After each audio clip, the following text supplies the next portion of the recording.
California dreaming, anyone? Hello, hello, everyone, and welcome. I'm Paula, and welcome to the Off the Clock.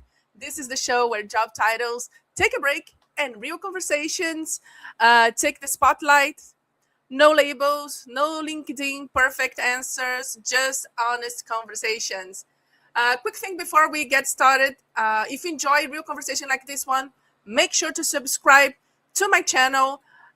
This is very new channel I just created, so any support, it is highly appreciated. So subscribe to my channel, give this video a like, share this video with anyone you think it should be watching it with you. Again, I really appreciate any support. If you're joining us live, please say hi in the comments. In the chat, we'll be watching your comments because I believe interactions is what makes a live show magical. This is a very special episode for me and for many reasons. One of the reasons is, let me see if I'm going to do this right.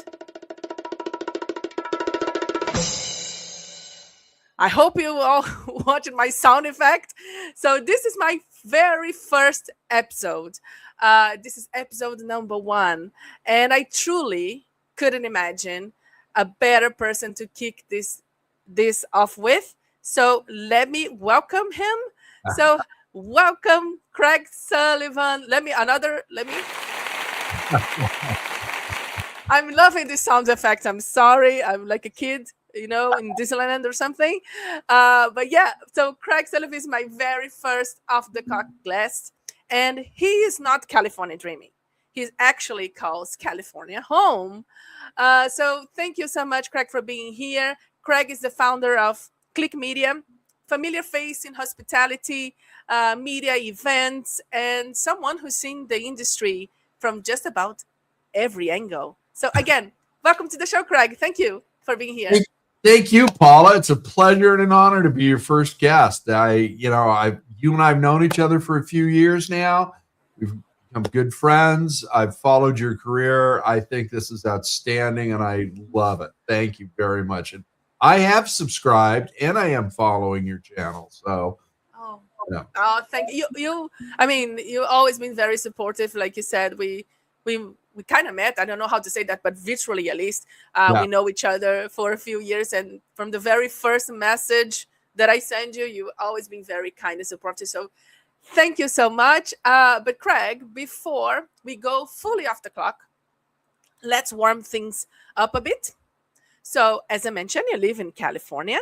Yes. But be honest for a second. California, Los Angeles, all that, people, daydream, it's glamorous, la dolce vita, whatever you call it. But what's not as glamorous about living in California that you think that people imagine? Or maybe you don't, maybe it's 100%, just glamorous. I don't know. But does it have anything, at least, doesn't necessarily need to be negative, but something that people don't know about California? Well, it's funny. There's a lot of things that we get criticized on. And I try and be an ambassador for hotels, travel, tourism in the state of California. Born and raised here. I love it. It's, I stay in California by choice. Okay. But two things that really bother me are LAX. It's probably the worst international airport in the world. I avoid it at almost all costs. If I fly in or out of there twice a year, I'm pushing it. I will go out of another airport. I've Ubered down to San Diego to get on a 7 a.m. flight to go to Hawaii. Okay. I've gone down to San Diego to get on a 7 a.m. flight to go to New York. I will go from Orange County's airport, Salt Lake City, to Memphis, like I did last year for a conference. So that's really the big one. The other one is they've got to start making things more affordable. Now, that's easier said than done. It's an easier target to pick on, but we're starting to see some things shaping up, but we'll see how that direction goes. Now, I'm not going to go into the freeways because they're horrible, but you gotta have your timing right.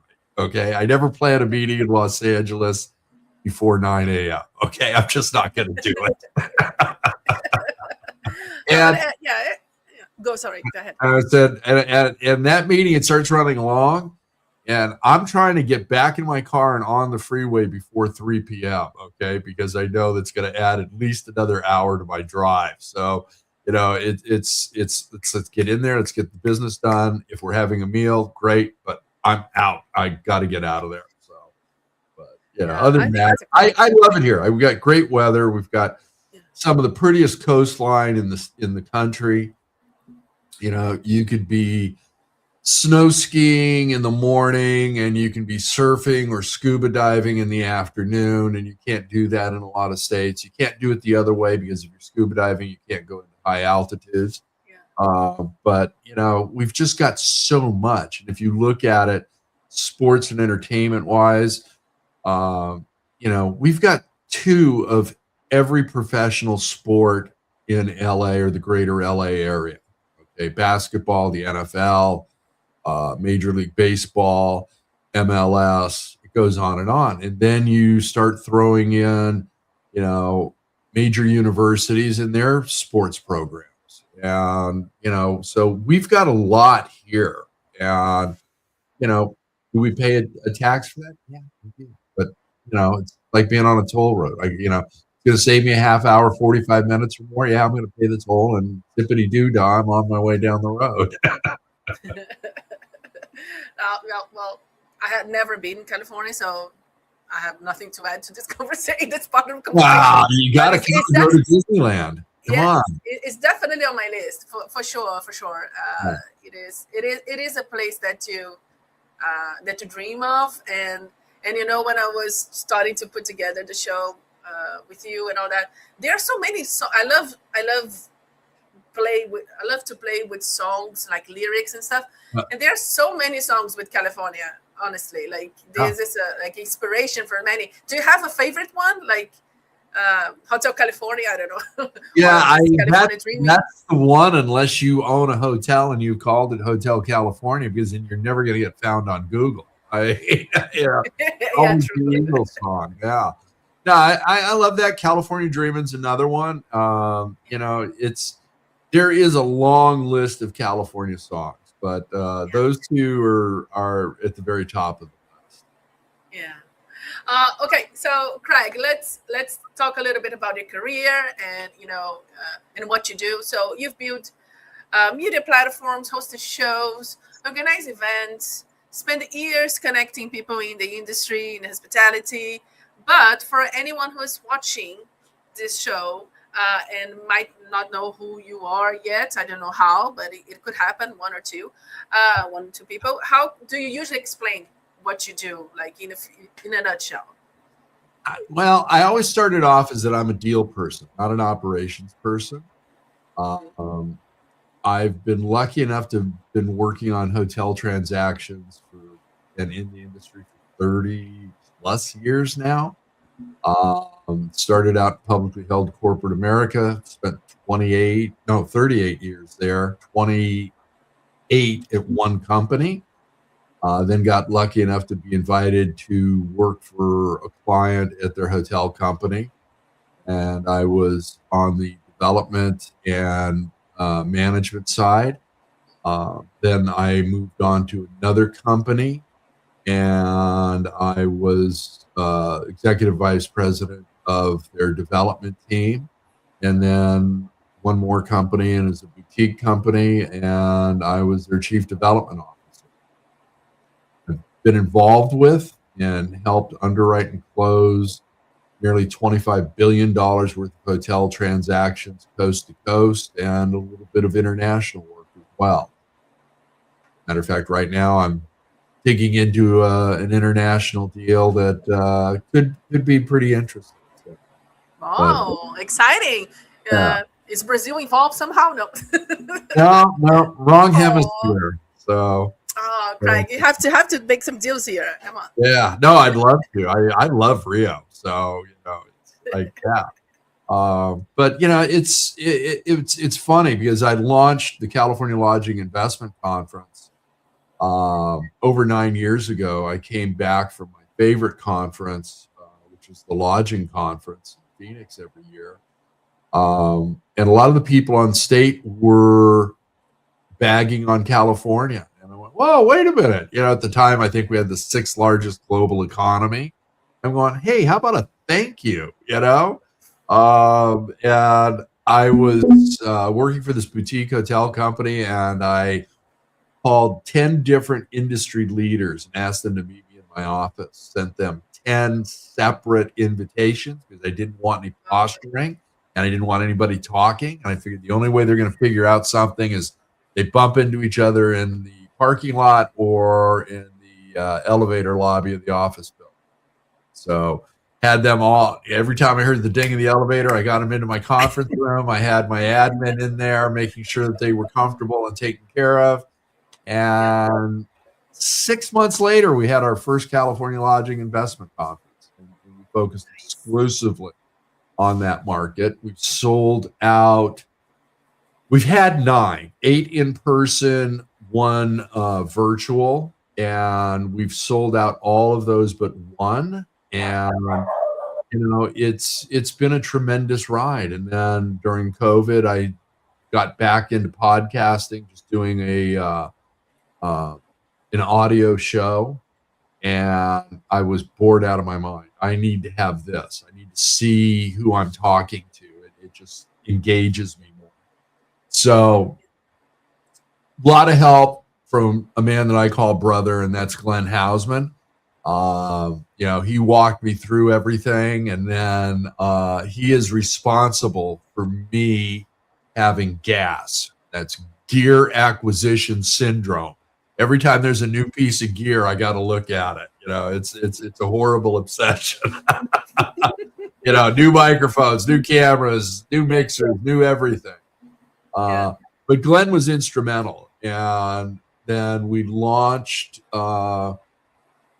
the video show, and I had Danietta Leffler as my director, producer, and editor, and we started getting recognized. We had some great guests initially, but it was always that first year, I'm going to say, was really tough on both of us. We just didn't know. And the average podcast, I think, goes 4 to 6 episodes and people walk away. So it was always about the long haul. And with Danny, we won a ton of awards and really validated what we were doing. And then Danny moved on. This season, we're in our 11th season now. We do 24 episodes over 2 calendar years. We take some breaks. That way I can recharge my batteries and think of how we're going to change the show. So does my producer and director. I now have the wonderful Dr. Suzanne Bagnera as my producer and director, not only on Friday Night Audit with Glenn Hausman, but for Click Connect as well. So, it's really love of the industry and trying to cut through some of the noise and just have a conversation and put a spotlight on them. And, best day of the week for me is Wednesdays. Typically, like right now, I'm in the Click Media Studios, and this is I'm going to be filming at least 2 shows after we're done with Off the Clock. So, I enjoy this. It's a lot of fun. Yeah, I mean, there's a lot to cover from what you said, but correct me if I'm wrong. Right now, you have the Click podcast, you have Friday Night Audit, you have the 3 Minutes with Glenn. 3 Minute Thursday. Any other? Yeah, the Tuesdays, Thursdays. Yeah, are those? Am I right, or am I missing something? No. Well, there's also Click Live, and that's when I do live interviews from various events. Okay. Whether it's the lodging conference or Alice or another conference. I also, am lucky enough to attend and sometimes speak at commercial real estate conferences across California and the Western U.S. and also Memphis. So it's, I'll do live vlogs, for a lack of a better term, or short form interviews with people from there and get their impressions of what's going on, and make some comments, and things that I agree with and things that I don't agree. So and yeah. and then you mentioned, of course, we mentioned the Friday Night Audit, and you were a guy celebrating, right? It's like the 200 episode. You mentioned it is quite an accomplishment, because, as you said, it is hard to keep the consistency of creating content. It is harder than people think. This work. So I'm gonna actually put on stage, and congratulations on that. Can you tell us a little bit about this specific? This show specifically, it goes on Friday, of course. Yeah. But what else can you tell us? It's 20th show. It's not 20th. Sorry, I don't know the number in English. the 200. show number 200. Yeah. This is just something that I approached Glenn with. We'd been looking for a way of doing a show together. And I called him and I said, why don't we try to recreate that conversation after a long day on a trade floor, and everybody's having a cocktail and everybody's swapping stories and, having a great conversation. And he goes, what do you call that thing, that person that works at night? And I go, audit? He goes, yeah, that's it. How about Friday Night Audit? So we did that, and it was just a marvelous thing. And lo and behold, we've got 5 years and 200 shows later. We bring in guests. You've been on the show, and we just try and have some fun with it. That's awesome, Craig. Really. And talking about good news and celebrations, just this morning, you were also announced as an advisory board member of the Hospitality Nexus, if I'm not mistaken. So congrats on that. And what can you tell us about this new role of yours? I have maintained for a long time that we've done a horrible job of recruiting for our industry. Okay. And hotel internships, Hotel Nexus, is to help the industry and the individuals and the people involved with it. Tim Floor, Lisa Kane, both educators, and they're bridging that gap between academia and business. So they're bringing in various people to help them. They're putting on virtual conferences. They're giving opportunities to students and others to find the right people to possibly internship with and start their career, or reignite their career. And it's just something that's near and dear to me. I mean, through our conference, and we've had 8 live in-person ones, we've always taken a percentage of our gate and donated it back to H&LA, AHOA, CLIA, and through Orange County, which is Commercial Real Estate Women, to all of their scholarship programs. And out of those conferences, we've donated over $70,000. And you don't have to, and you'll probably get some negative comments on this, you don't have to go to Wall Street to have a career. Okay. The hotel industry, the travel tourism industries are outstanding. You can have a career, and there's probably no better time than right now if you are motivated and you want to learn to get promoted. The more you can do, the better off you are. And I've always adhered to that philosophy and learned things along my journey to make myself more valuable, not only to the company, but to myself, and with things that, if I got into a position where I could actually affect change, the things that I would change. So I think it's a great opportunity. And, I've got some friends involved with this as well. And, it's just one of those moments that really appreciative of Well, again, congratulations. That's really an amazing uh, project, or it's an amazing work. Very important to the industry. So again, congratulations, Craig. And now let's go to the off the clock theme here a little her. bit. So as we mentioned, you've done a lot in hospitality. We could talk much more. I feel like a little bit frustrated with myself because we could talk more about your career, but I am interested on when you are off the clock, of course, because this is the show. So, what side of Craig Sullivan shows up that most people in the industry never really see? Me being on the island of Maui and total relaxation. I am totally unplugged. I do not travel with a notebook anymore. Uh, I try not to Good choice. travel with an iPad, but there's certain times that I have to bring that.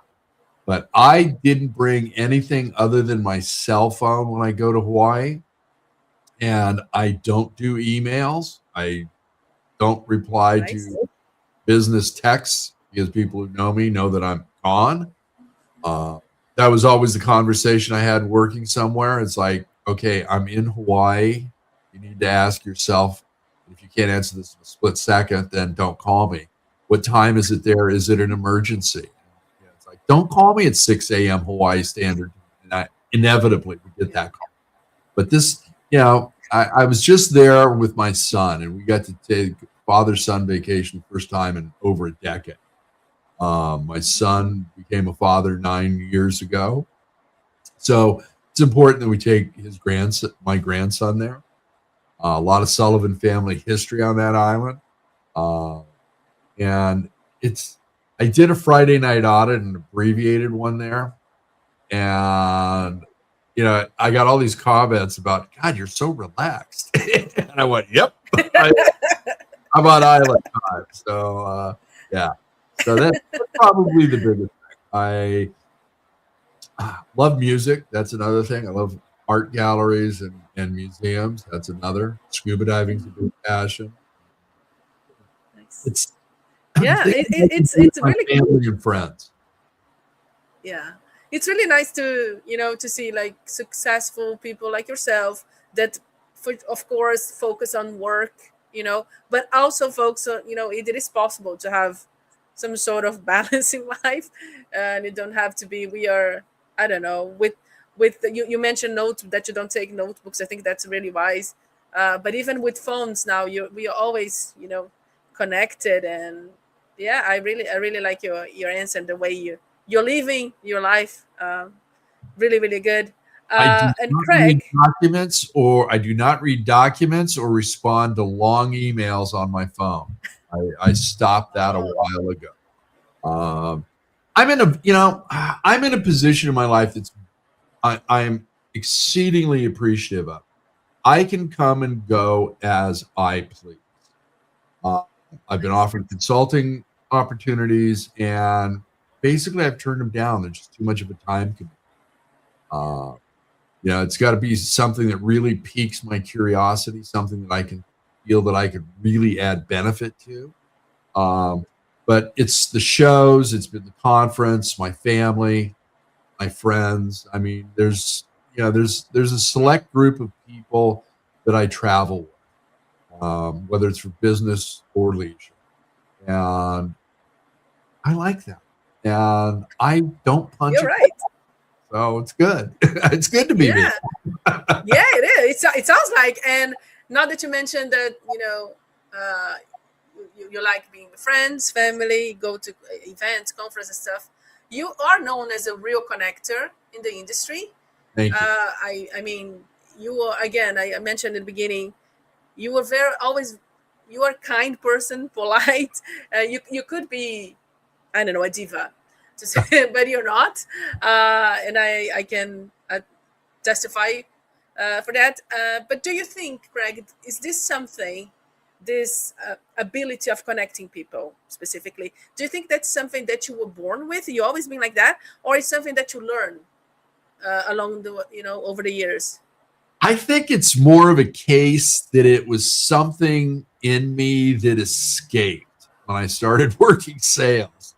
I sat behind a desk and uh, reviewed documents, examined documents, got them recorded, did all kinds of things, and really wasn't allowed to have a personality early on, and worked in a cubicle farm. And I think at that point in time, I was the angry young Turk. This was a long, long time ago. And I saw how colleagues were not treated with respect. I saw how salespeople ran the kingdom. And I'm not saying they shouldn't, but at that time, it was a lot different than it is today.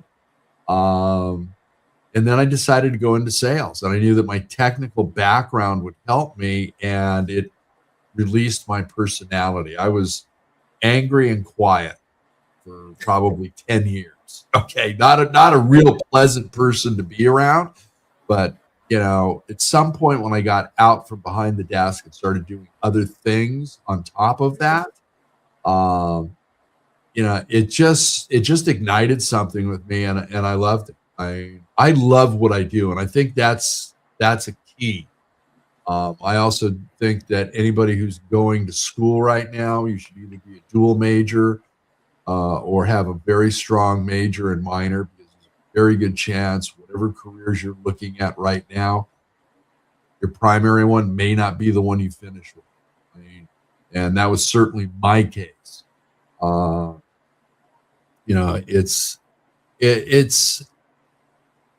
It just, it really gave me the ability to walk into an office. If I had a door closed in my face, I said, okay, that's fine.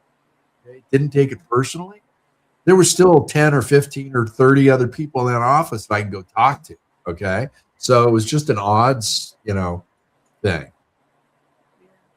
I really like that you mentioned, like, it's when you kind of change roles or career, when you find yourself. I think it's very important that I mean, we all have things to, we all have bills to pay and all that, but finding a job that you really identify with and that you like, it is really, really important.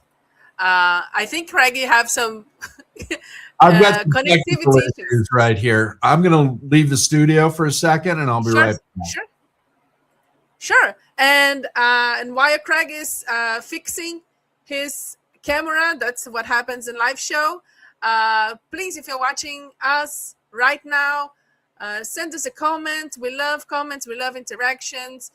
Again, this is a brand new show in my brand new YouTube channel, Off Script with Paula. And as you probably know, it's quite difficult to start a YouTube channel or a project, any kind of project in social media. So I really appreciate any support that you can give me. Subscribe to the show. I'm gonna put here in the banner. Subscribe now. Off Script Paula in my YouTube channel. You'll find this segment called Off the Clock, where I interview people to get to know these renowned professionals, what they do when they are off the clock, or about their careers, or anything interesting they're doing. But this is not all that you can find in my YouTube channel. You also can find another segment called Behind the Content, and that's a bit different. In that segment, in that podcast, I talk about the stories behind the content that I create. So subscribe to my channel. It is YouTube. It's a hard monster to to deal with. So if you can, please give it a like to the video. Help me increase the visibility of this show. And Craig is back here. Okay, sorry about that. My camera froze up, and I had to leave and then come back in. No worries at all. That's what happened in live show. That's why I do not. Okay, let's rephrase it. It's not You want because a of that mistake? that I Then do you it, make a but lot of mistakes. yeah. I mean, I love this adrenaline thing with live shows. But yeah, so you were talking, Craig, about the importance of finding yourself in the right role and how Yeah, this can actually shape you. You can be like grumpy if you are, like you said, you were quiet and angry. I think it was how you yeah. describe it, and then you become this connector. Like this very. Quite the opposite. For me, it's like very, it's really the opposite I image was that I have from you. So that's very lucky interesting. after my initial grumpiness that I had I've had three exceptional bosses throughout my privately held, publicly held career. Okay. Uh, there was a gentleman in the 70s and 80s by the name of Ron Shaw um, that just he knew how to get the best out of me. And, he had a huge impact on me. Unfortunately, he died a long time ago. And then I had to go for, I don't know, 15 plus years. And then I came up with two other bosses at the same company, same office. One was the office manager. Her name is Diane Tringali, and just an absolute joy. Matter of fact, my mother had hired her at the as a receptionist for that company when my mom was there and part owner. And then the sales manager, his name was Michael Stearns, and he was on his second career. He was a retired captain in the Long Beach Fire Department, as I recall. And the two of those people, I was working other asset classes. And I had had my first year with them, and they gave me a big fat raise, extended my contract. So how did I thank them? I came back with a mission statement, a business plan, and all of my clients and said, I want to do this, read all this stuff, and let's go out to lunch on Monday. Gave it to them on Friday. My boss is like, what the hell are you doing giving me homework on a Friday? And we had lunch, and I changed my career path. I moved away from other commercial real estate asset classes to hospitality. I just it chose me and ignited me and went on a long run and a great career. As I'm fond of saying, if I hadn't made that change, I'd probably be selling T-shirts out of a kiosk at Ala Moana Shopping Center and on Oahu, looking, just seeing if the surf's up or not. But it just was one of those things that was, the hospitality industry and the deal side, the ownership side just resonated with me. And I know some great operators. I know great owners, management companies. And then I started the conference circuit. Another gentleman I call brother, Drew Hardy, president of 24/7 Hotels, said, you have to go to these conferences. One of them was UCLA, which morphed into Alice. The other one was the lodging conference. And by about the second or possibly the third one of each, I knew most of the people there. And they saw me and they said, okay, this guy's committed to our industry. And that's when we started working together, started doing deals together. We actually closed a deal that was starting to blow up at the lodging conference one year. The only reason we saved it was I had the owner who was borrowing at the time, and this was the single largest deal by this lender to one owner, $90 million, multiple assets, multiple states, the appraiser and the lender and the manager of the commercial lending group, all at lodging. And I put them all in a room and I sat in front of the door and said, we've got to hammer this out. I can get this closed, but you guys have to agree on everything. So they did, and we did. So, and it was just one of those things that just really ignited a passion in me that I did not know that I had. So it's fun. I love these stories, Craig. I think this is where inspiration comes from. At least it works for me like this, and I really appreciate you sharing all these backstage stories as well. Suzanne, that you mentioned before, is here. Yeah. Hello, Suzanne. Thank you for the support. I'm Love it. Homework for the boss. Yes, and then she says to Craig is a man that makes deals happen. Great approach. Yeah, for sure. Craig, unfortunately, we are heading to the end of the show. But before we go, we have this segment. Let me put it here that I call Would You Rather?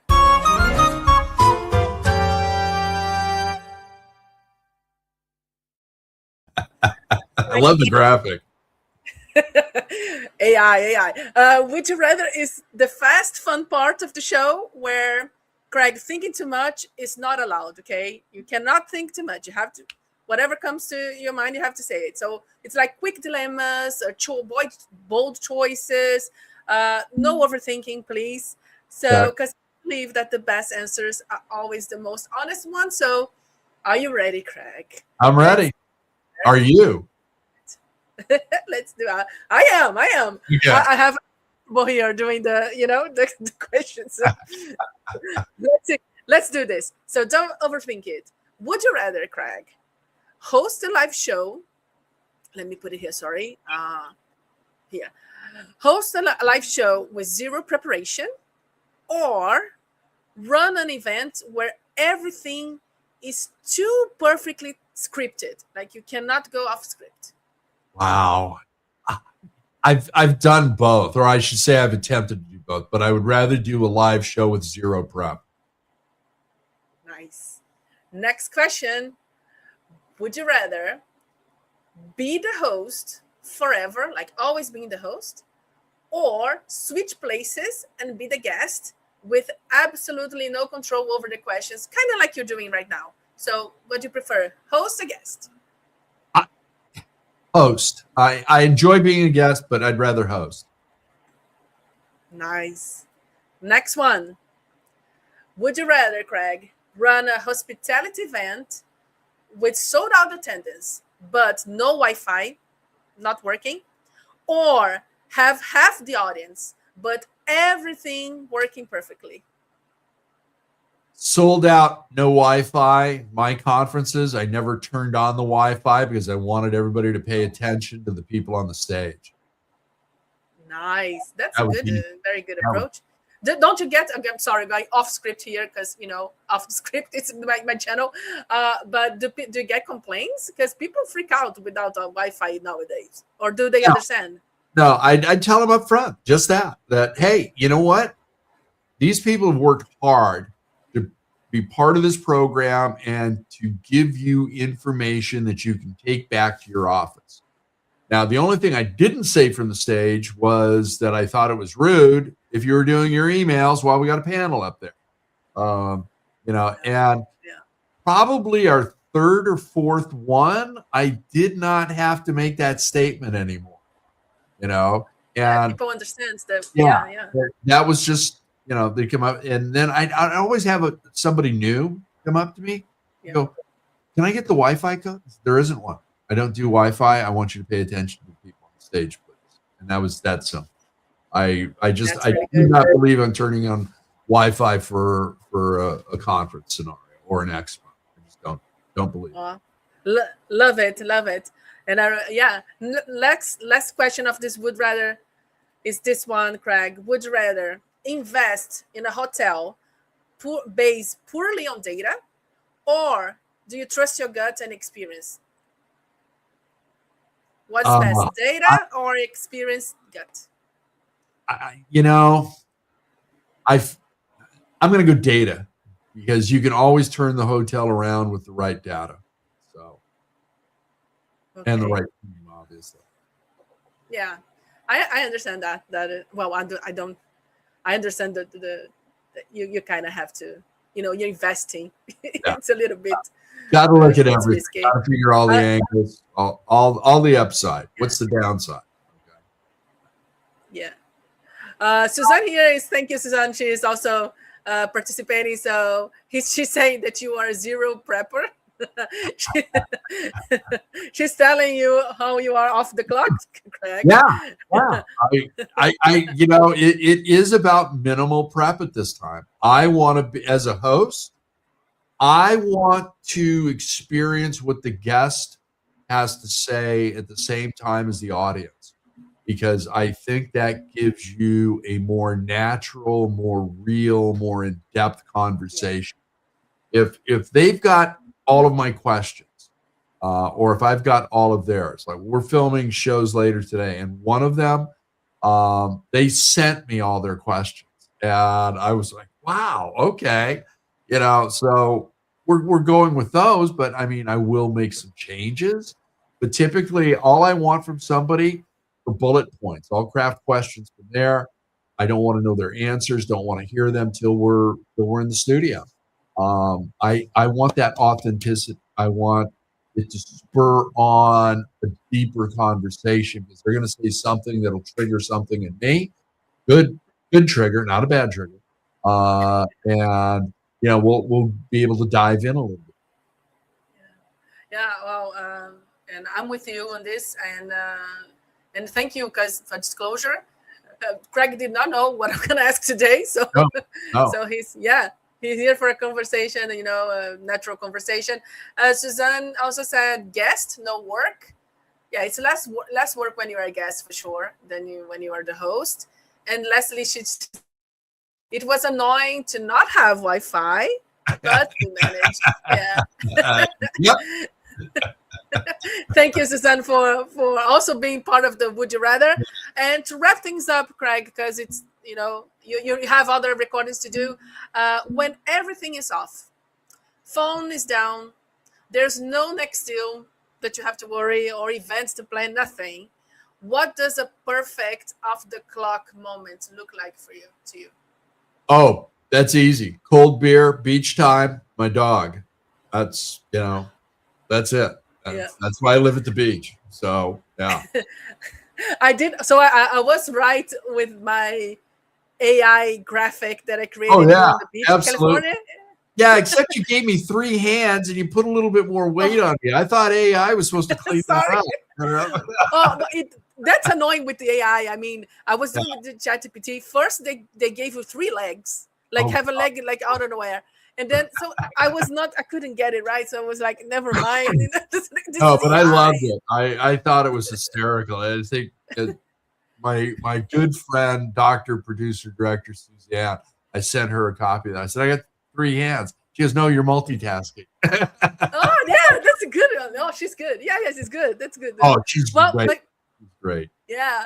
So that's a wrap on Off the Clock, everyone. So, Craig, I want to thank you so much for taking the time to be here today and for trusting me and supporting me in this new adventure. So, thank you again. Thank you so much. Thank you, Paula. It was a privilege and an honor to be here today on your first show. Let me know what I can do to help you. Thank you very much. Well, thank you all so much for watching, for being in the chat, Suzanne. Thank you so much for supporting this very first episode. If you enjoy it, please don't forget to subscribe, like, and share. It really helps me keep this conversation going.